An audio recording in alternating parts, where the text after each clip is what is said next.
আগামীকাল হনুমান জয়ন্তীর প্রস্তুতি পর্ব চলছে। দেখেছেন স্টেজ বাঁধা হয়েছে, দেখুন আমাদের সুন্দরভাবে মাঠের চারদিক সাজানো হয়েছে, পতাকা দিয়ে ভরে ফেলা হয়েছে চারদিক। আমাদের এই হনুমান মন্দির আগেই বলেছি যে খুব জাগ্রত মন্দির। এরা আমাদেরই একজন দিদির বাড়ির কনস্ট্রাকশনের সময় যখন বালি ছিল, এই বালির মধ্যে থেকে একে পাওয়া যায়, মানে নদীর থেকে উঠে আসা এই মূর্তি। আমরা এখানে এটা প্রতিষ্ঠিত করেছি।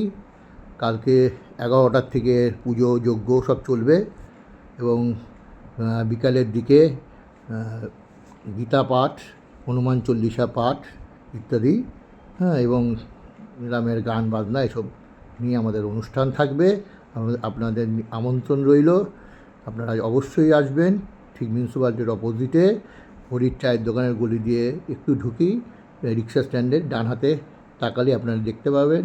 আপনাদের প্রসাদ নেওয়ার আমন্ত্রণ জানিয়ে এখানেই ভিডিও শেষ করছি।